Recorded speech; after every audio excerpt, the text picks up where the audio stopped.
पिलाठू बड़ समस्ते या खाई पारे। सकाळ जलखिया हो कौन बा भोक टाइम रे आपण मैंने या जदि गोटे गिलास क्षीर बा उषुम पानी रे गोल खाऊँ ना तो दिन सारा आपन को भोक ही लग न था। यहाँ गोटे एनर्जी ड्रिंक भाया काम दब आ बहुत फुर्ती लगे। ये जदि आपण मैंने जल्दी रे थिबे ना तो यही छतुआ को करके रखिदेवे। आपण मैंने स्टोर करके रखिए जिते बड़े भोक लगे तो आपको खाई पारिबे।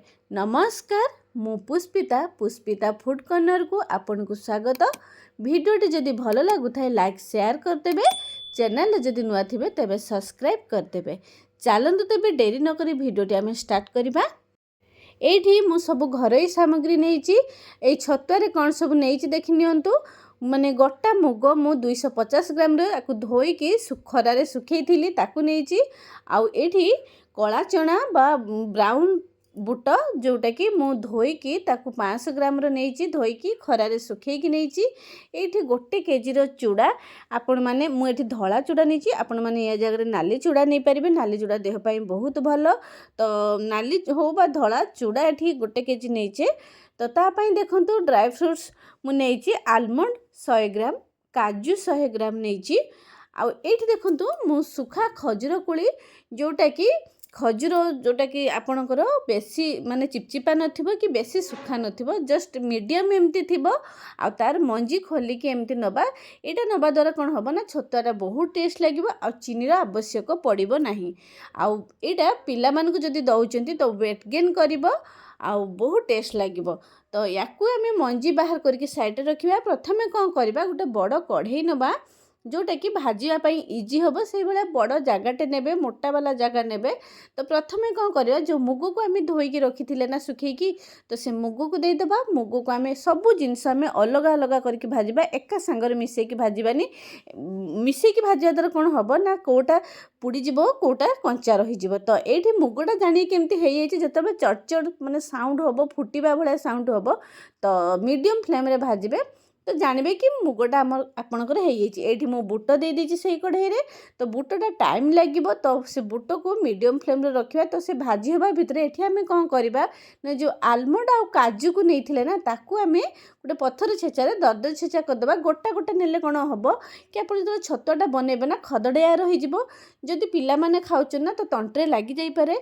तेणु मु एटा को कौन करछि ना दरदर छेचा कर देछि जहाँ द्वारा कि आमर स्मूथ पाउडरटे बनइबो आ खाइबा पाई इजी हम। यही पाउडरटा को हमको चलेबा को पड़बनी डायरेक्टली आम ग्राइंडिंग करके स्टोर कर परिबा। तो ये देखो काजू आलमंड मु दरछेचा कर देछि ताकू गोटे साइड रखिया गोटे प्लेट को बाहर कर। ये देखो बुट आमर ऑलरेडी हेई आसलानी। ये 10 मिनिट पाखापाखि लगे टिके टाइम लगे टाइम नौ पछे किंतु भल भाव बुट को आम फ्राए करवा। मार्केट रू आपण मैंने जो बुट किणिकी आनिकी भजा बुट को पकाउथुन ना तो से किसी केमिकल मिश्री। तो मुझे देसी बुट नहीं एमती भाजिकी ताकू बुटटा फुटी आसिले आम ताकू बाहर कर आनिबा। तो सही कढ़ारे मु चूड़ा को रखी थी। चूड़ा को देखो एकाथरे गोटे केजी कूड़ा माने चूड़ा को आपण मैंने देवेनी। तो चूड़ा को एमती अधा अधा करके देवे ताकि भाजियापाई इजी हम। तो चूड़ा भाजी गला परे कौन करवा ना जो आम छेचिकी रखी थे काजू आलमंड से सबू को देदेबा ताकू मध्य हल्का फ्राए कर आनिबा। ये देखो सबू आमर जहाँ भी मिक्स करिया कथा तो सबू को मु भाजी देछि। एठी आमे सबू गोटे जगह मिक्स करवा।